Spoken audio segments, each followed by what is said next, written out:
So welcome everybody to our bi-weekly call. This is has sprung up from our original call that we had for the industry, and we just wanted to make sure that I think everyone is on mute, so make sure that your phones are muted, and we will go over the housekeeping in just a minute. But again, our topic for today is international air travel, post-COVID-19, the new normal. We have a panel discussion today with Carlos Azores from ICF and Dr. Charles Schlumberger from the World Bank. And then Roman Neumeister, who is on our organizational committee, will be the moderator for that today. But we wanted to welcome everyone here.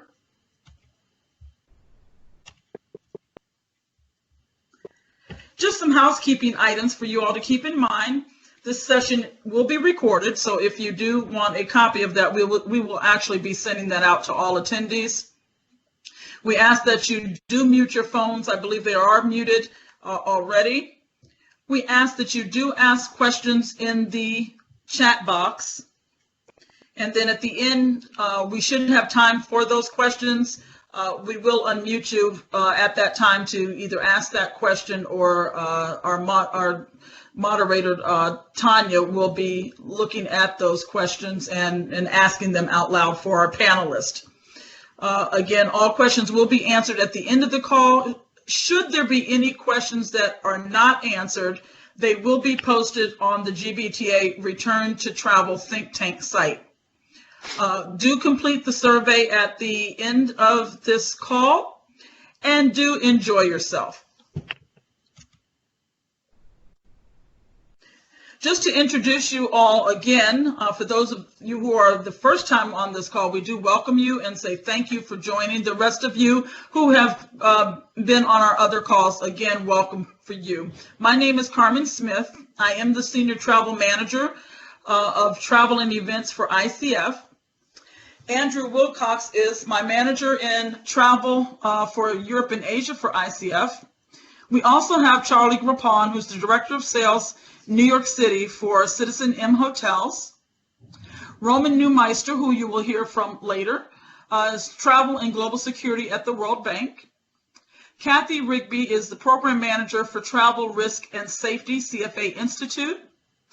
Tanya Faribault is our Purchasing Associate here on the ICF team, as well as Carly Van Dyke, who is our Travel and Events Assistant. I don't know if Dawn is on the call. If Dawn is on the call, we do have some folks from GBTA. So Dawn Rapoli, she's the Director of Training GBTA. Also Deanna Worrell, she's the Manager of Volunteer Engagement at GBTA. And Shane Downey is our Vice President of Government and Community Relations GBTA. And I did see Shane, and I do see Deanna, so I'm going to make them presenters just so they can speak at this time. Let me see, and I did see Shane. Bear with me. We've got a lot of people on, so I'm so glad about that and glad to see that. And I'm going to unmute so that Shane can just give a few words today as well.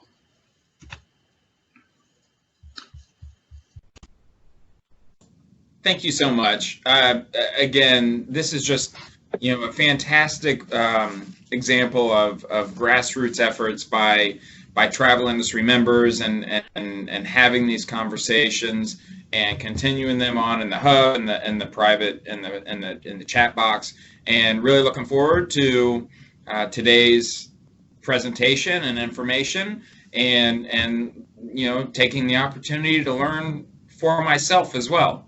So thank you again for everything that you're doing. Thanks, Shane.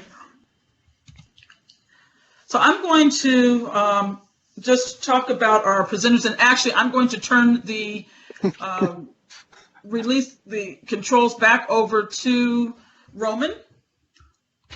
All right. And I'll let you take it from here, Roman.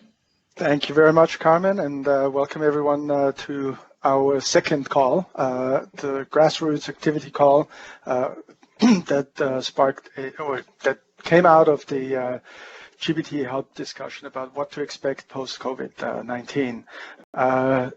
during the last session and following that, the organizing committee, we discussed how to best go forward, and we decided we're going to be breaking the future calls into specific sections.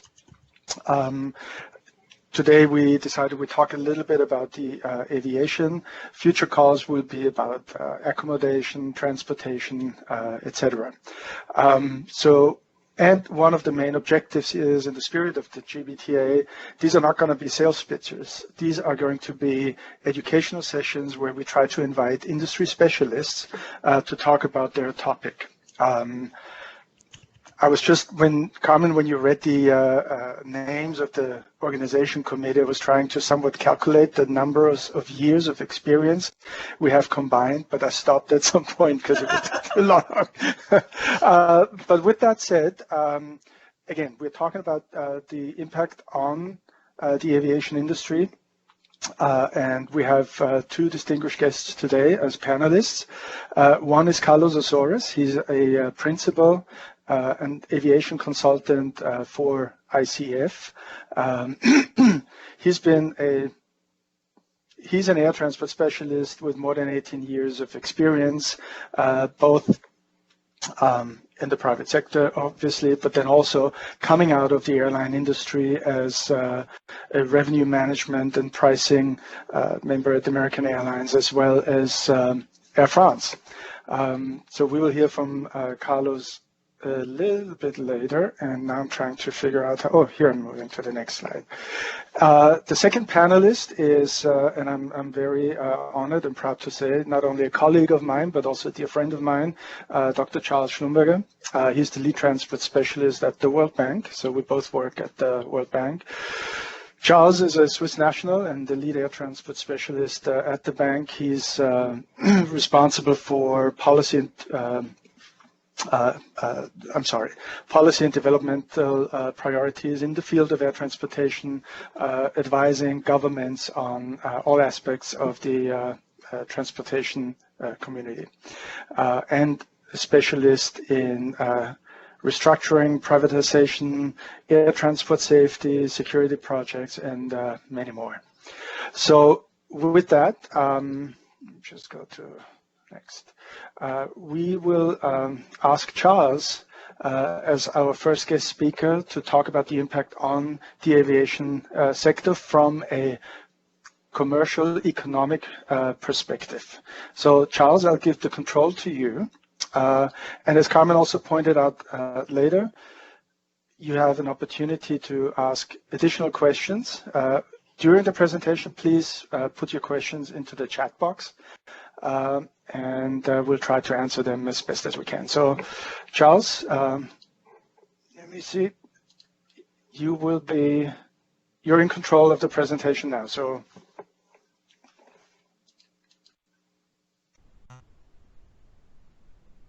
sorry.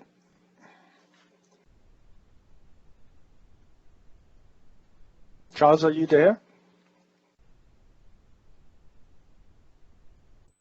I did make him a presenter. Okay. Okay. Good afternoon. I hope you can hear and see me. Is that confirmed? Yes. And you can see me. Okay. So let me see if we can, because it's the first time I'm using this Skype combined, I think, with Teams. So that's you have to. Charles, if you want to open up your presentation, that's better. It's probably faster in presenting it from your desktop. I can do that, but I need confirmation if you can see it. Let me try this. We can see that, Charles. Okay. Now the question is.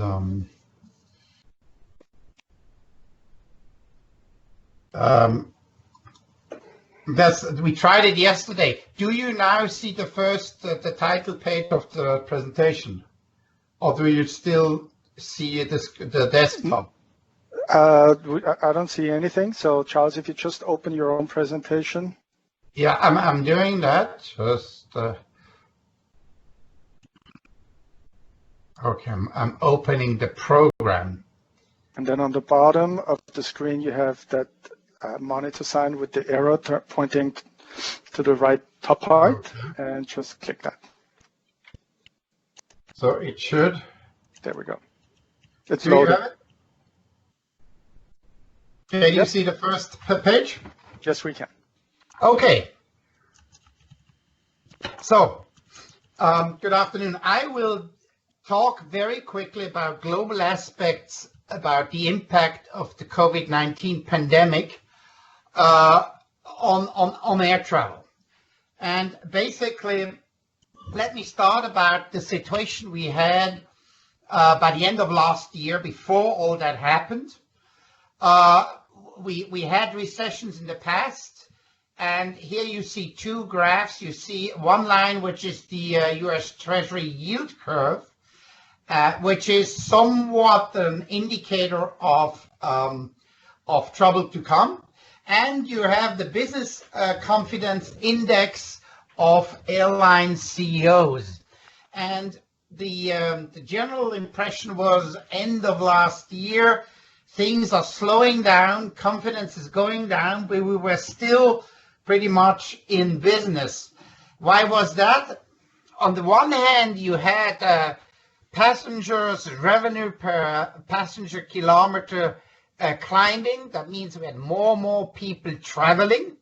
But on the other hand, we started seeing a decline in freight, in cargo, which was an early warning that maybe the global situation is cooling, and maybe international trade is cooling, so something is in the makes. The outlook of the industry so far was still very positive. We basically, IATA said, we are doubling air transport in terms of passengers in the next 15 years. There are basically three scenarios if we continue with the current policies, which include the open skies on certain important markets, between certain important markets like the US and Europe. We will go from 4 to about a bit over 7 billion passengers. So basically, in the next 15, 20 years, we will have a solid growth, but we can double it if we get policy stimulus and more market liberalization. However, if we start having protectionism, if we start going backwards, and there were certain signs, the Gulf carrier with the US, certain European low-cost carriers with Europe, there was certain resistance, we will climb less. But basically, that was until this year, the situation. And then something completely unexpected happened. It was this strange SARS flu that we had in China, which affected China, first only China. And when we looked at it, I remember well in January, February, I said, well, this is a Chinese problem, which affected air transport, about 40% decline compared to last year. And in this interesting area of the Chinese New Year holiday where people then travel, it had an impact, but it will go away. It's well contained in Wuhan, and that's it. Nobody was really concerned about the situation. However, it was different.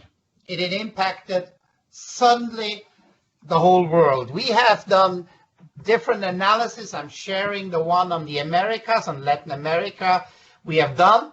It's very hard to get any data these days because the most accurate data are passenger data from IATA.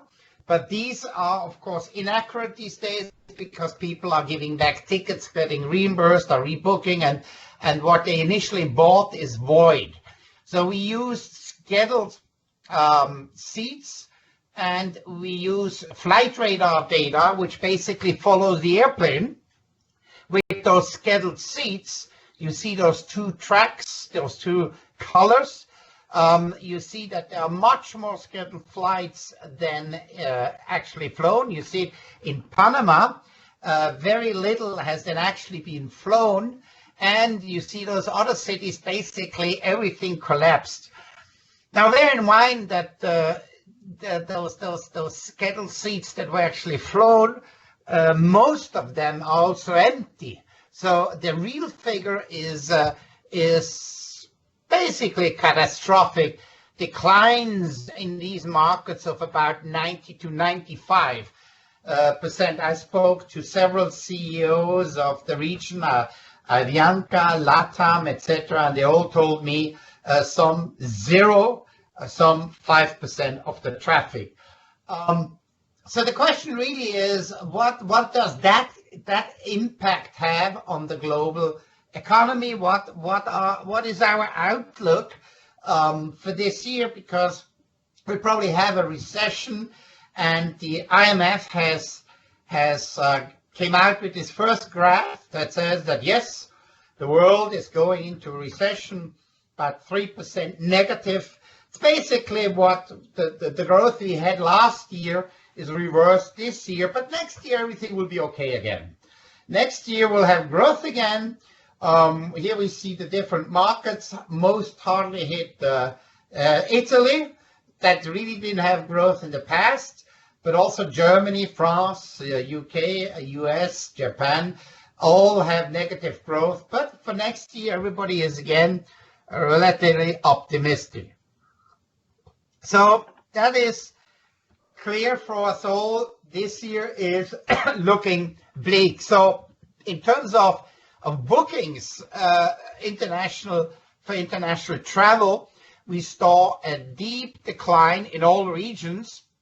That's just year-to-year variation from January to April. And you see that the biggest impact is in Asia, because of course it started in Asia in December, and it only started reaching the western part, or the Americas, in March. So the average is a decline of 80% global. But right now, the stage right now is, of course, much worse. As I said, we have bookings or a decline of travel of nearly 95%.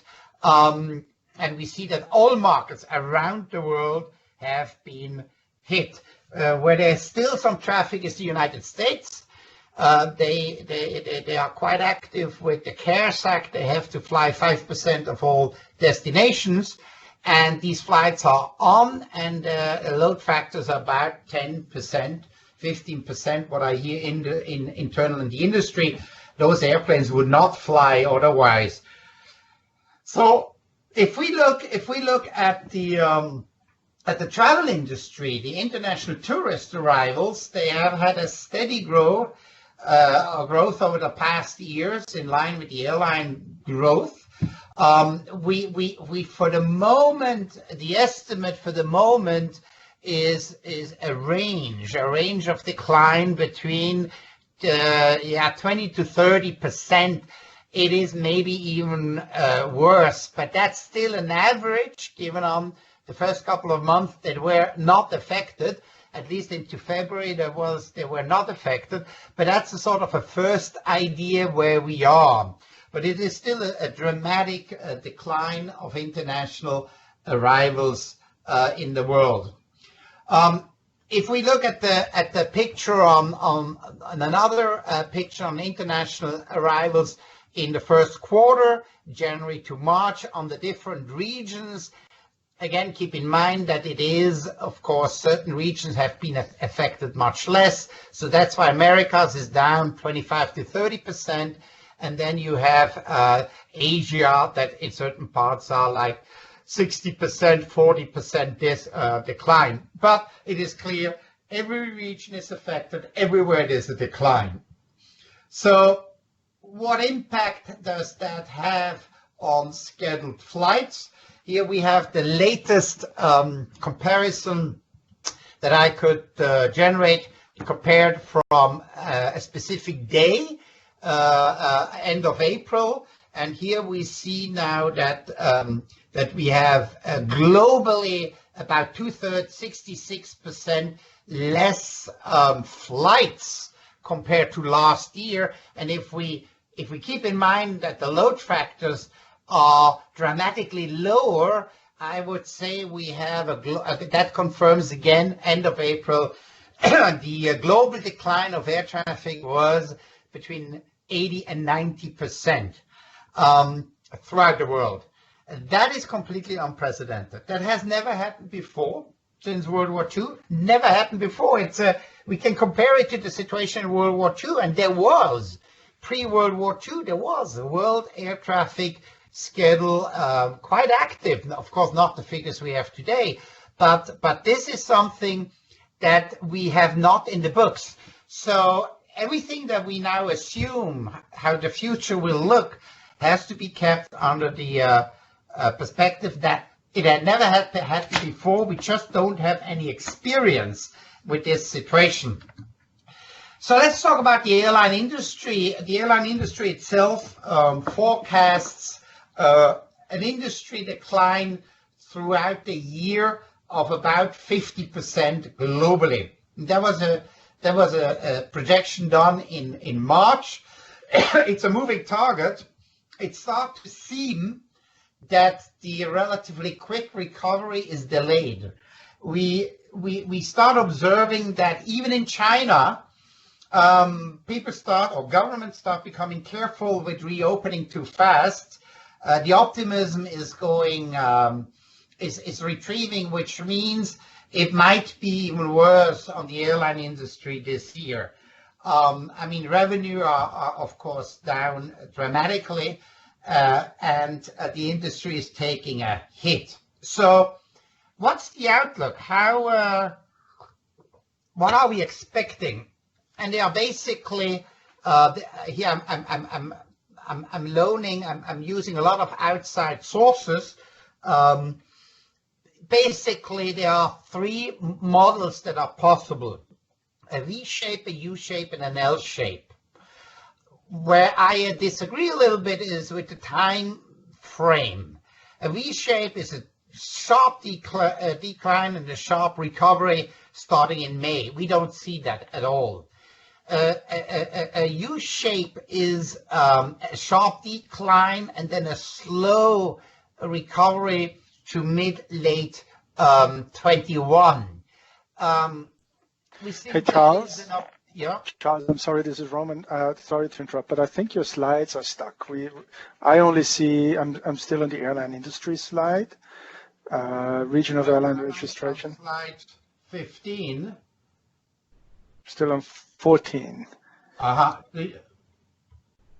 Carmen, do you see slide 15 already, or is that just I'm still on 13. I'm seeing the airline industry with the percentages. Right. Yeah, and I'm on slide 14, and with the shapes, V shape, etc. Nope, not seeing those yet. Okay, let me get out and then go back into it. Here we go. There we go. If we can reset it. Let me see if do you see slide 14 now? Yes. Yes. Yes, now we Okay. do. Thank you. Perfect. So thank here you. if it happens again, tell me. I do the same thing. So the big question then is, this blue recovery fast is already gone. I don't see that. The uneven U-shaped recovery till late 2021 is optimistic. And then there's, of course, a protracted, a very delayed recovery, a U-shape, which might take several years in terms of air traffic. We just don't know. As I said, it is unprecedented. We do not know, but it looks likely that it is an uneven or even a protracted recovery. Slide 15. We have to realize something was going on in the airline industry. We started losing airlines last year. We had 43 airlines that went out of business or declared insolvency and practically stopped flying in 2019, which is nearly twice the amount we had in 2018. I'm now on slide number 16, which shows the airline that stopped flying or at least declared bankruptcy, like Avianca last week. The last 3-4 ones, Air Mauritius, German Airways, and South African Airways, also in administration. And that is quite impressive. And these are, some are result now triggered by COVID, but of course they already had underlying conditions, pretty much like humans dying of COVID. They had something. And I think that we need to keep in mind there will be more airlines that will disappear. Let me quickly talk about the risks. There is a financial risk we are seeing.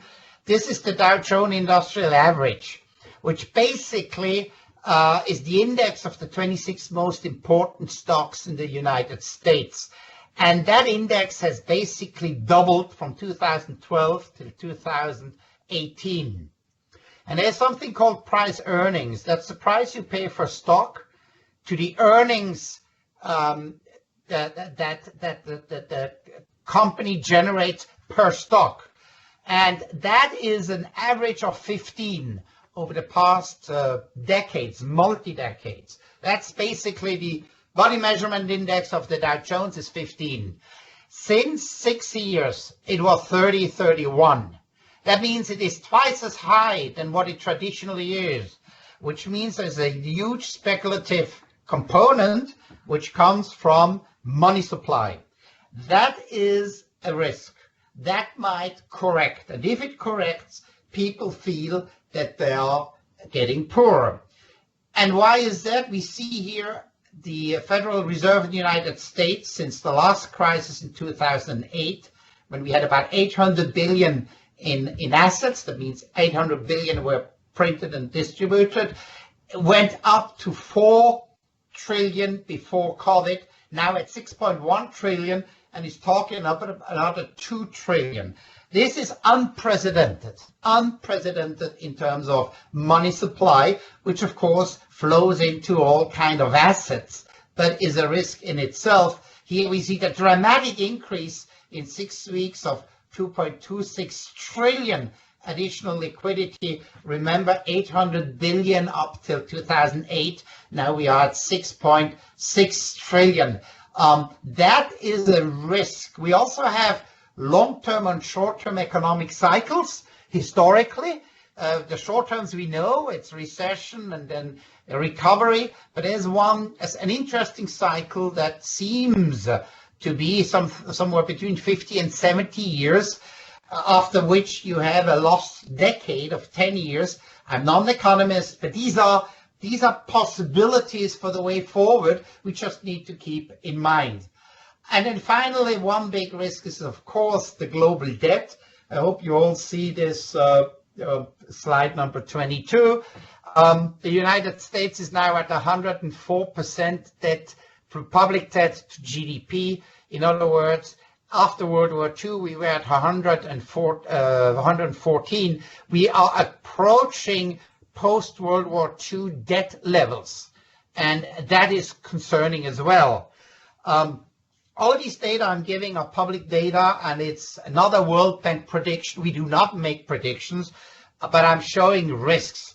So let's talk about the post-COVID air travel, and my colleague Carlos will go more into details, but one thing is clear in the challenges of air travel: there will be less friendly skies. And I'm going quick here to give time to Carlos, but we see a couple of challenges. First of all, borders.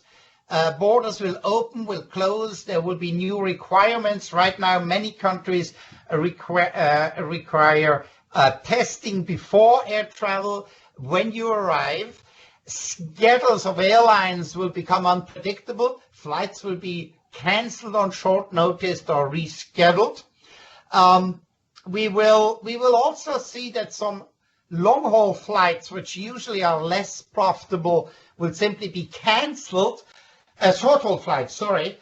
Short-haul flights will be cancelled because many typical commuter type of business people will go to video conferencing, And the long-haul flights, the tourism long-haul flights where the profitability is low, will also start to be infrequent or reduced because airlines need to focus on high-yield destination. Airlines will shrink their fleet. They're already doing it by emergency right now. And we will have more social distancing implemented by technology. You have to log in, print your boarding pass, print your luggage tag. A lot will be automated. There will also be an increase of biometrics. In the United States, it's less an issue, but in Europe, people are seems more concerned about privacy. People will be followed, face recognition, in order to identify people afterwards even that have been infected by COVID. So basically, one of the big questions are about airfares. Airfares might actually become lower at the beginning of weak demand and low fuel prices and excess capacity, but the costs are increasing. So eventually, because of increased cost, social distancing, etc., we will see an increase in fare after a decrease, which of course will start excluding certain travelers, leisure travel, because of these measures. We often ask or discuss this sort of take out the seat, it would be more comfortable. We don't see that as an option. We have several airlines we are consulting at the bank, and everybody agrees that if we take out the middle seat and lower the load factors to below 67%, which is the average break even, airlines won't make money. Airlines would have to increase to a point where the economy class becomes nearly a sort of a semi-business class in terms of tariff, and that, of course, there's no market for this. So that will be a challenge. Again, and I'm using these charts here from IATA. Initially, air travel will become less costly at the beginning, but thereafter there will be increases, maybe even significant increases. And I do not see a continuation of the growth we had in the past 3 years in air transport services around the world. There will be a significant overcapacity in the market. The good news maybe for the environment is that many airlines will start switching to the most fuel-efficient aircraft, which they probably will be available at discounted price. But we will have a lot of parked airplanes, mainly some of the very large aircraft, the wide bodies. The Airbus 380 fleet is practically out of business right now. And the travel experience at airports will be affected. I'm now on slide 27. We'll need much more time at airports. People are told that for at least international flights, you have to be 4 hours in advance at the airport. There might be testing, a mandatory testing. Airport surfaces might be too constrained because of the social distancing. But also the air travel will become Charles, different. I'm sorry again. We're still on slide 23. Slide 23. Okay, let me get out again and Skype is not very good for this, I guess. Okay, so you were at that slide 23, so this one here. You see it? Yep. Okay, so let me go through here. You see the middle seat, the load factor. I explained that is not an option. Then, as I said, tariffs will become cheaper before they get more expensive. I show here a quick graph of the fleet composition and the overcapacity of the fleet. So basically, I'm now on slide 27 with these nice pictures, the different airport experience that we are expecting to happen. and it will be a challenge for airports. They won't have the same capacity if they have to introduce the social distancing, 6 feet, 2 meters distance, and if everybody needs to be tested, you have to be in advance at the airport. And the airline industry, there are some speculation if we will start introducing the new seating concept or shields between panels between seats. Not sure about that. What already is introduced is you see on the right side the new domestic first class meal service in United. These are pre-packed. You will not have the same experience anymore when traveling on an airliner, at least during COVID measures. Let me end here with the conclusions. We are in an unprecedented and global emergency of an unknown outcome. A quick recovery back to normal is unlikely. Connectivity will decrease. There's no doubt about. Tariffs will decrease initially, but will thereafter increase. Air travel will become a less pleasant, more cumbersome experience, less efficient. Many corporations and travelers will actually consider alternatives to air travel, including long-haul surface travel by individual cars, where you will drive from Paris to London, or, of course, what we are doing right now, virtual meetings. Finally, the demand for charter flights, on-demand flights, not just individually, but that corporations or even organizations start arranging on-demand flights not open to the public among themselves, that's another possibility. With this, I hope you saw all the slides. Thank you very much for your attention. Thank you very much, Charles, and we're catching up. Much appreciated. And yes, I've seen in the chat there were several questions about the slide deck being shared. Yes, indeed, we will be sharing those after the session. So with that, Carlos, I'll hand over to you. And his presentation should be part of our, so that may be easier for you to manage. Whatever you prefer. I can share my. I would, yeah, Don't just share share yours. Yeah, okay. That would be best, I think. Thank you. Okay, just give me 1 second, please. Sure. And Deborah Reed, I've noted your question. So if there's time after the presentation, I'll address it to Charles, or actually I can forward it to him already. And if we have time, he will be able to respond.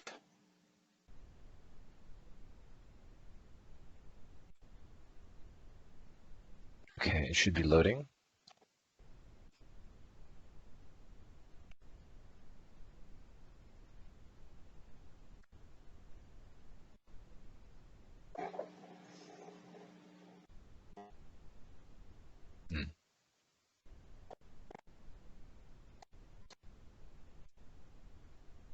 All right, that doesn't seem to be working, so let me try plan B.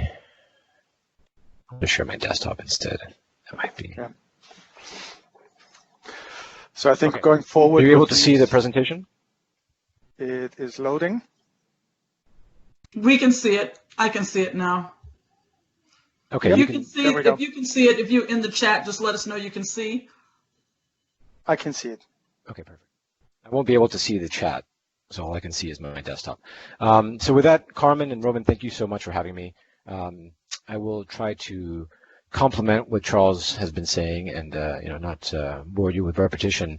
Clearly, we're facing an unprecedented situation. So in this deck, I'll try to briefly answer 3 questions. Where are we?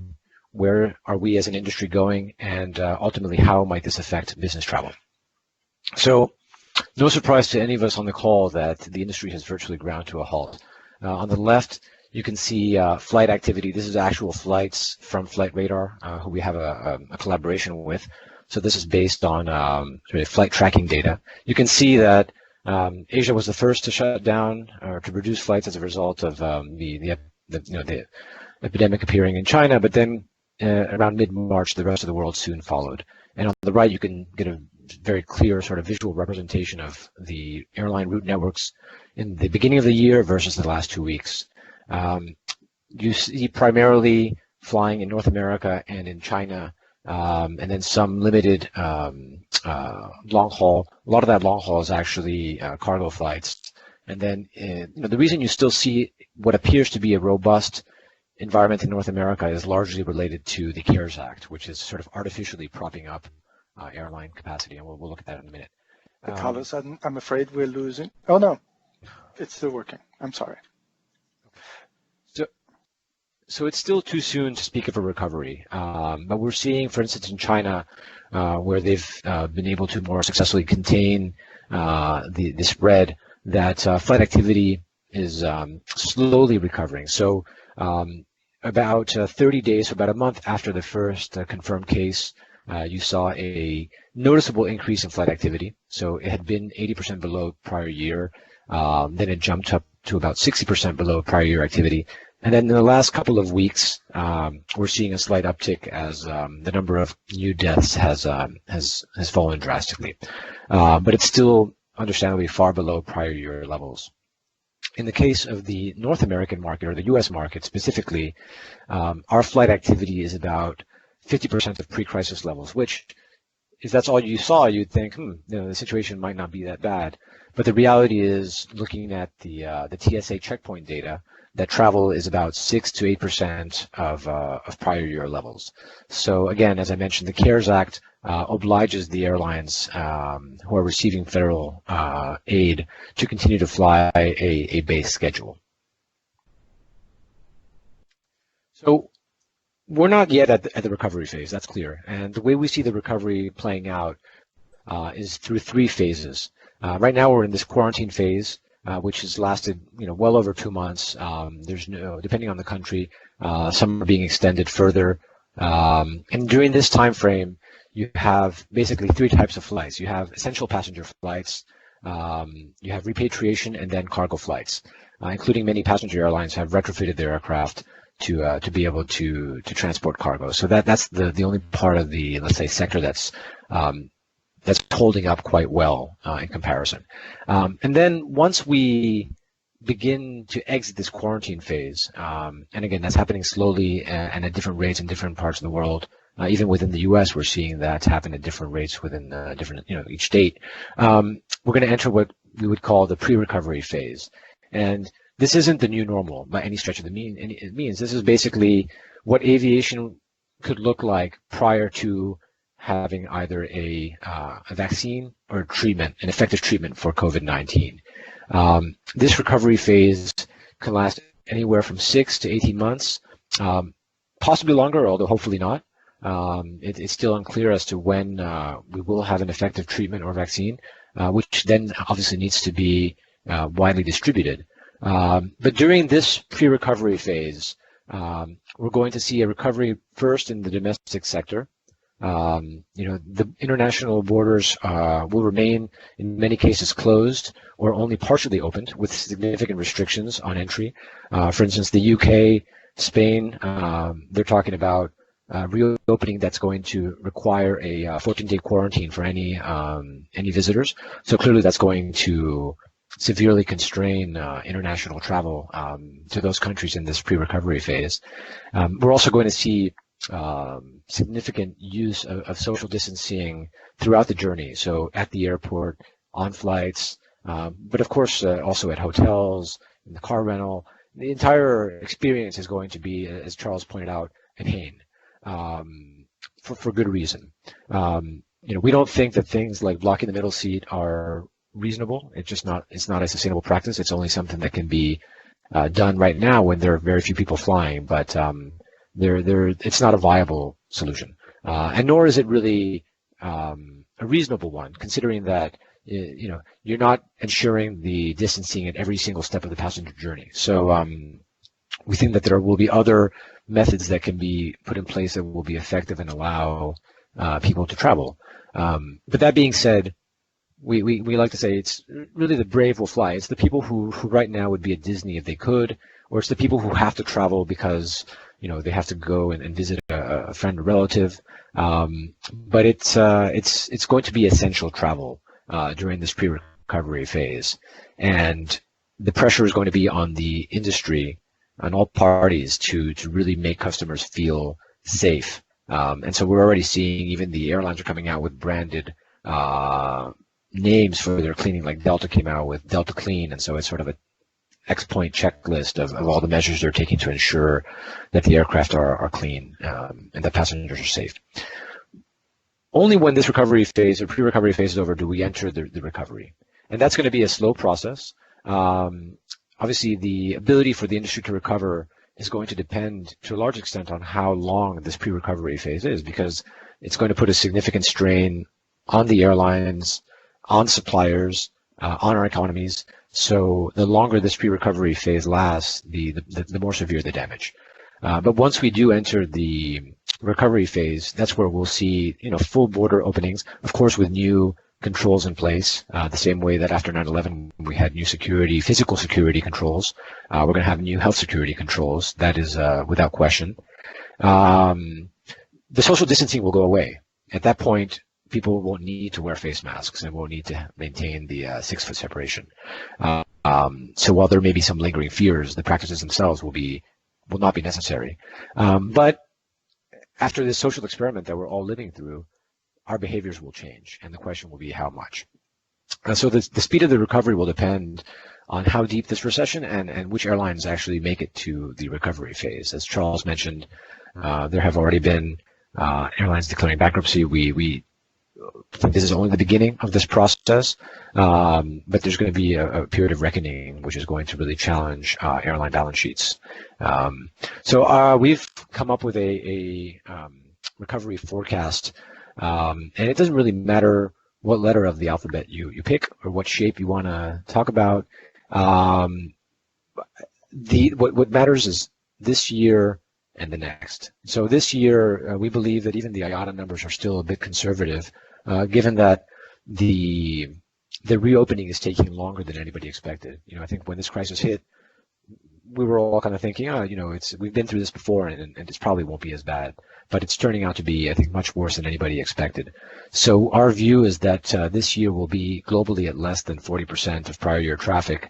But then the real challenge for the industry is going to be 2021, because it's relatively easy, in quotes, to extend cash when you're not flying. But once the airlines begin to fly, all of these variable costs that you're not spending when you're parked, fuel, airport fees, catering, all these expenses become fixed once the aircraft takes off. And so you need to have a substantial amount of traffic and revenue on board to justify or to support the variable expenses on any flight. So that's really going to deplete or burn through cash much quicker, especially if there are situations of overcapacity. So we think it's going to be a challenging next 2-3 years. We don't have, let's say, a doubt that traffic will return to pre-crisis levels. It always has. It could be 3-4 years, maybe 5. We'll get back there. But the question is, how do we really make it through the next 2 years? And then in terms of the recovery periods by segment, we think naturally that domestic and intra-regional will recover first. There are a couple of reasons behind that. One is this notion of the border closings. Even when the borders start to reopen, we think that, for instance, Australia and New Zealand are looking to have a common area. So because they've contained COVID, that within those two countries, they can have an open border, whereas with the rest of the world, it'll be slower. The same within Schengen. So we think that the intra-regional will also pick up faster. And there are also much stronger economic and VFR ties within region than ex-region. Another challenge that's going to slow the recovery of the international is that if the airlines recognize that there isn't as much international demand or long-haul demand now, you start to retire those aircraft. We've already seen the A380s being parked. This is going to affect the Boeing, the new 777 program, which may be delayed or canceled. So as this affects the supply of wide-body aircraft, the less aircraft are available during the recovery phase, the slower the return of that kind of traffic as well. This crisis is different from past crises. I would assume most people on this call lived through, professionally through the 2008-2009 recession. It took about 6 to 7 years for the U.S. market to recover. whereas Europe and the rest of the world, Europe recovered in a year and the rest of the world recovered very quickly. You'll note here, this is sort of the traffic relative to pre-crisis. During that 2008-2009 recession, traffic never fell this deeply, and this is really the challenge. This very deep hole that we've carved out, and that will be a challenge to get out of. The differences between this and the past crisis is that this is truly a global shutdown. Everybody's being affected by this. The 2008-2009 recession primarily affected the developed markets. There really isn't a China this time to help accelerate the recovery. China fueled emerging market growth throughout the 2000s and into the early 2010s through the commodity supercycle, and they also fueled very cheap credit in the developed markets, which allowed consumers to continue spending, which allowed access to affordable, cheap aircraft for the airlines. And then we're going to have supply side constraints as airlines park aircraft permanently or lay off pilots. The ability to snap back quickly is constrained. And then we have the scope for possible behavioral change. So I have 2 slides left on the notion of behavioral change. So ICF ran a survey of our customers last month, and these are some of the highlights on how our customers believe that passenger behavior will change or that industry practices will change. And clearly there's going to be a renewed or increased emphasis on the health conditions and just health in general. So whereas corporate travelers, they may have countries that are go no go based on physical security today because of the risks of terrorism or civil war, etc. We think that there's going to be increased scrutiny both at the individual consumer level but also at the corporate level on whether countries that employees are traveling to are safe. Some travel, let's say non-essential travel, will most certainly move to video. There's no such thing as business travel. Business travel is many types of travel, right? You have internal company meetings, you have business development trips to develop the relationship or to close the sale. You have implementation work, consultants and internal consulting teams. Obviously, you have conferences, you have team meetings. Some of this, particularly those trips that today are effectively done for a 1-hour meeting, may be partially replaced by video conferencing. Of course, not everything can go to video, and we don't expect it to. But even if there's a 5 or 10% decrease in the baseline, that means that we're going to have to recover from a lower overall traffic volume. So we do think that there will be some erosion of business travel. Also education, with the proliferation of online learning and quite effective tools. These tools were effective before the crisis. It's now that we're all becoming very adept at using them. And then on the industry practices, clearly very significant changes in sort of airport and airline practices around hygiene. So this is going to require capital investments in technology to screen. It's going to change the process for aircraft turnarounds, maybe slow turnarounds down, which increases costs. So this is going to be similar to what we experienced after 9/11 with physical security. We're going to see a slew of new requirements that are related to ensuring hygiene. Some of these were probably long overdue. I think we haven't had the threat to react. But if you think about it, how often do you come back from a business trip and you're ill? It happens, at least to me, quite often. It's not uncommon. So I think we're going to have more emphasis on this, and then also obviously more scrutiny on travelers crossing borders or even boarding planes, whether they're healthy or not. It's still unclear as to what shape or form this is going to take. What are the most effective ways to control for this? But we're hoping that the industry comes up with solutions that are effective and that don't add unnecessary burden or complexity to the travel experience for with little real underlying benefit. So in closing, we do think that the business travel environment will eventually return to normal. It'll be a different normal, the same way that pre and post 9/11 things were different, and some parts of the business perhaps didn't return, but we will get back there. The question is that in the interim, we're going to have fewer airlines and we're going to have fewer nonstop flights, particularly fewer long-haul point-to-point services. Many services that were sort of on the that have been announced on the radar now have already been canceled and probably won't come back. And so that's going to limit our options on international flights. When it comes to fares, initially airlines are going to be scrambling to generate cash, and they're going to want to fill seats, and so fares will be relatively cheap to make sure that people come back, the same as it was after 9/11. But eventually, once the demand is back, we're going to have a supply side constraint, and that supply side constraint is going to push fares up, particularly in the routes that have been most affected by the cutbacks. So particularly on international long-haul routes, we're going to have much more hassle, especially on international. That might actually detract some people from flying. For instance, if the idea of if you have to go through a 14-day quarantine to enter a foreign country, you're not going to go there for business, right?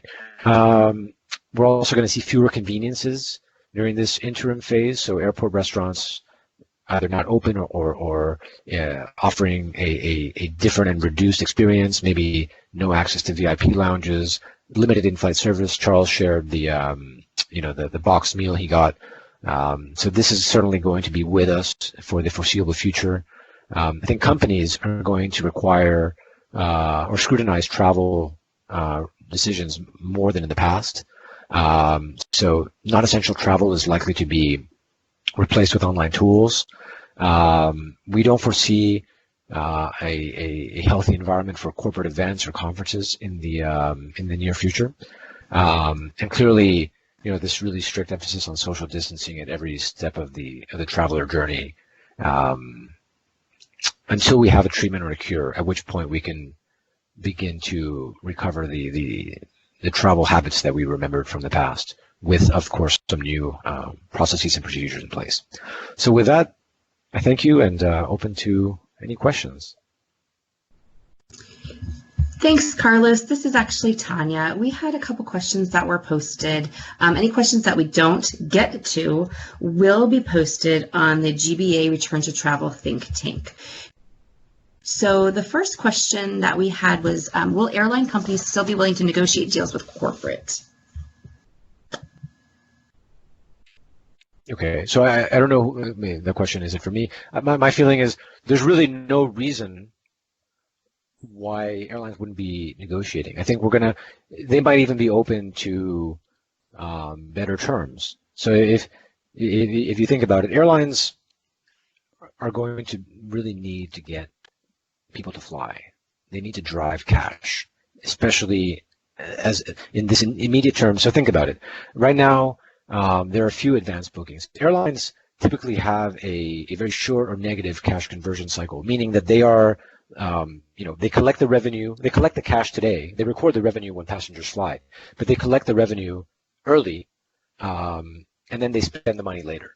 And so that's why advanced bookings are so important, because you need to have that cash cushion to be able to support the working capital. And so I think airlines are going to be very eager to get people to fly again, and that, as I mentioned, in the near term, we think that's going to result in travel deals, and this was probably a good time to explore renegotiations that are. I think this is a period that is favorable to the buyer. Right. Thanks, Carlos. Tanya, I would like to ask one quick question though, Carmen. Hold on, Roman. I'm sorry to interrupt. Yeah, we are out of time.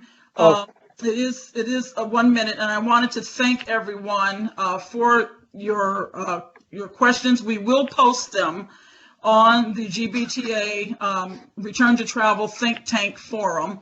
And again, certainly we appreciate it. We had such an overwhelming amount of folks on here, and we want to just say thank you. We will have the presentation sent out to you as well, and again, those questions will be answered, and I'm sorry to have to cut this short, but I appreciate it very much.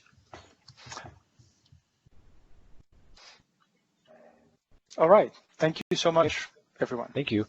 Bye-bye.